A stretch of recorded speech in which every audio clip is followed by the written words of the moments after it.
Hello everyone, welcome to a new session in the series of epidemiology. Our topic is epidemiological exercises. So let's begin our session.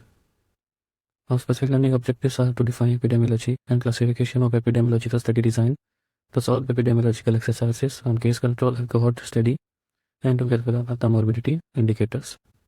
A definition of the epidemiology is the study of distribution and determinants of health-related states or events in a specified population, and the application of this study to control of health problems. Now, the word epidemiology means upon the people, and logos means study. The study includes surveillance, observation, hypothesis testing, analytical research, and experiments. Distribution refers to analysis of time, place, person, and classes of people that are affected. Determinants include factors that influence health: biological, chemical, physical, social, cultural, economic, genetic, and behavioral. Health states are event related refer to diseases, causes of death, behaviors such as use of tobacco. Positive health states reaction to preventive regimes and provision and use of health services. A specified population includes those with identifiable characteristics such as occupational groups, and application to prevention and control. The aim of public health is to promote, protect, and restore the health. Now moving on to study design classification. There are two types, that is observational and experimental. Observational include descriptive study, analytical study, and experimental study include randomized control trial, field trials, and community trials, so dimensional studies. In analytical studies, there are ecological, cross-sectional, case control, and cohort. A case control study, there are four basic steps, that is selection of cases and controls, matching, measurement of exposure, analysis, and interpretation, that is exposure rate and odds ratio.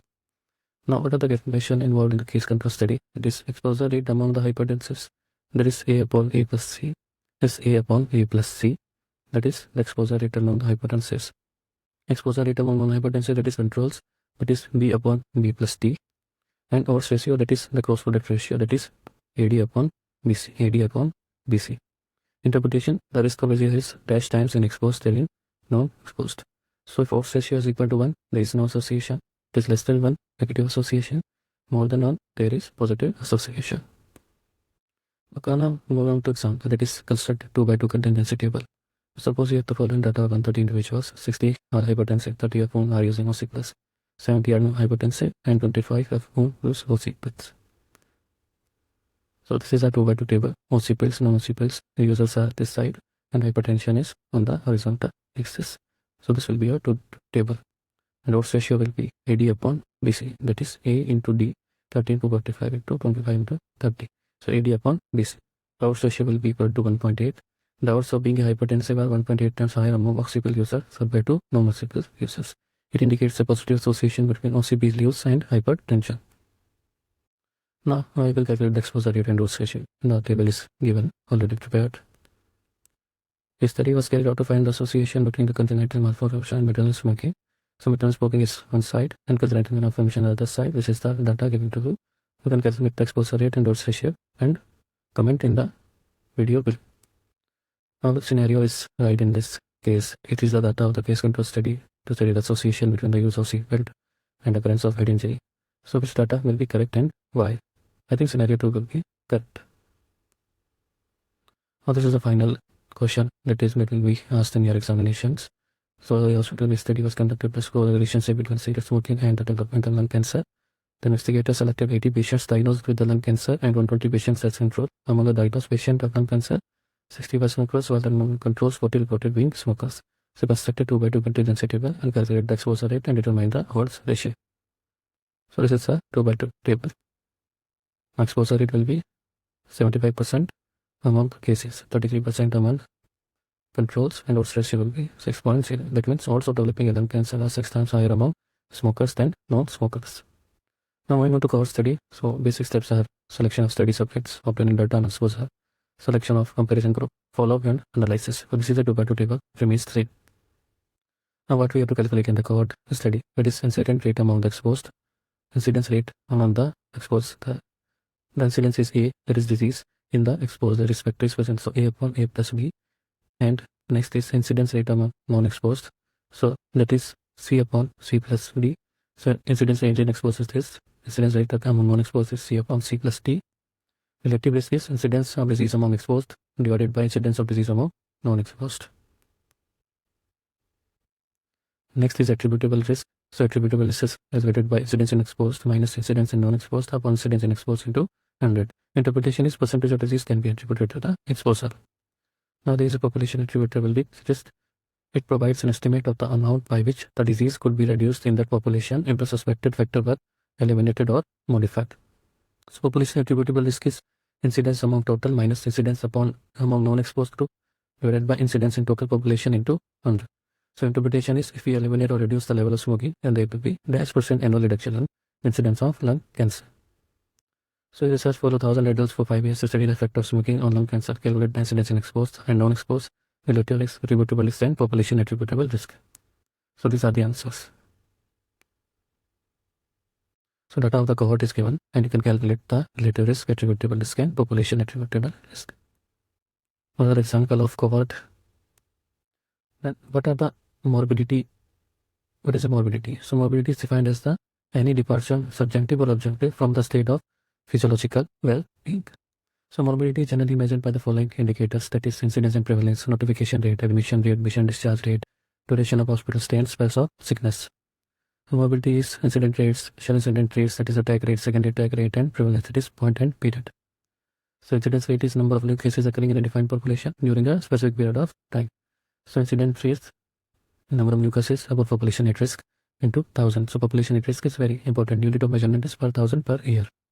So prevalence is number of overall cases occurring at a given point of time or over a given period in a given population. So there are two times it is point and period prevalence. So point prevalence is number of overall cases at the same point in time and divided by 100. Period prevalence is number of overall cases at a given time interval upon the mid-interval population into 100. Unit of measurement is percentage. If multiplication factor is 1,000, then per 1,000 population. Our prevalence is also calculated by incidence into duration. So 30 cases of TB developed among 1,000 HIV infected patients at the end of 5-year study period.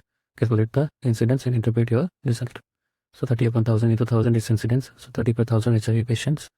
And it means for an HIV infected person, the risk of getting TB in 5 years is 3%.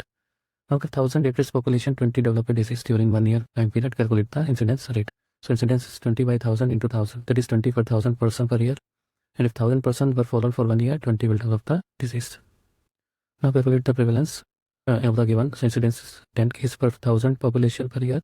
And mean duration of disease is 5 years. So what is the prevalence? You can calculate. So this is the diagram given in your K-PAG. So calculate the 0.10 periodic prevalence for January 1st and December 31st and period prevalence for January to December. So answer is incidence will be 3,458, point prevalence will be 1, 2 and 7.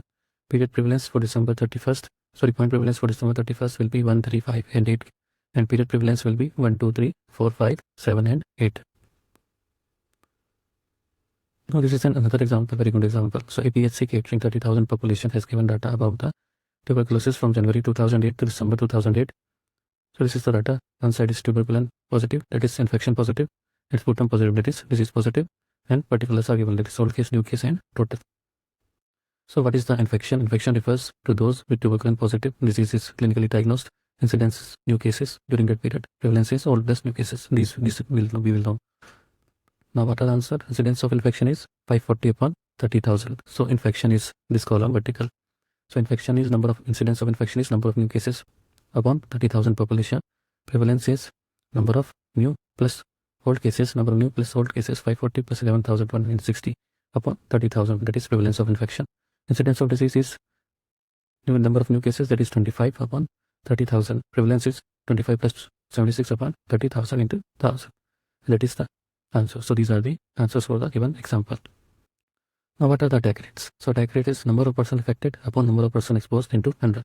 And secondary attack rate is used for infectious disease in which primary case is infected for shorter period of time. So secondary attack rate is number of exposed person developing the disease within the range of incubation period upon total number of exposed or susceptible contact into 100. Now for example 1, an outbreak of food poisoning occurred at the college function attended by 200 students. So 200 students attended the function. Out of them 120 students ate the paneer dish and out of them 48 became ill and 8 of those who did not eat the paneer dish became ill. So what is the attack rate, secondary attack rate, and what is our interpretation? So attack rate is number of people who became ill and number of people at risk into 100. So 48 ate the paneer dish out of 120. So 120 ate the paneer dish and out of them 48 became ill. So 48 upon 120 will be the attack rate. and who did not eat the paneer dish, ate, became ill.